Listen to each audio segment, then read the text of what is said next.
Председателката на Европската комисија Урсула фон дер Лајен во среда откри дека Европската унија потпиша договор со фармацевтската компанија Johnson & Johnson за набавка на 400 милиони дози од нејзиниот кандидат за вакцини против COVID-19.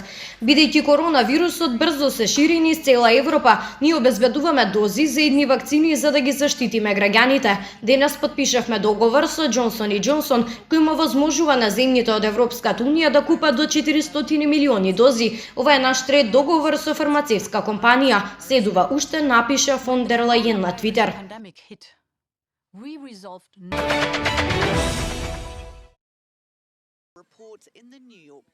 New York Times откри дека Трамп има банкарска сметка во Кина. Сметката е под контрола на Трамповата компанија International Hotels Management, која што плаќала локални даноци меѓу 2013 и 2015. Според изјавата на портпаролот на Трамп, компанијата е основана за да го истражи потенцијалот за хотели во Азија. Самиот Трамп ги критикуваше американските компании кои работат во Кина и почна трговска војна со таа земја, пишува BBC. New York Times ја откри кинеската банкарска сметка на Доналд Трамп, откако ги добиле на увид деночните пријави на американскиот председател, кои содржат приватни и професионални финансиски детали.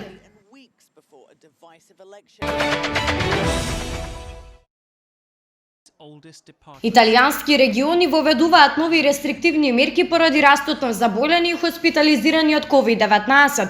По последните 24 часа во Италија има скоро 11.000 ново заразени, 800 нови пациенти биле примени во болница, а бројот на смртни случаи изнесува 87. Непогодените региони Ломбардија и Лигурија веќе воведоа построги ограничувања од оние што ги донесе владата. По нив уште две покрајни воведуваат еден вид полициски час. За сега се ограничува работата на трговските центри, а за време на викендите се воведува ноќен полициски час, односно забрана за движење.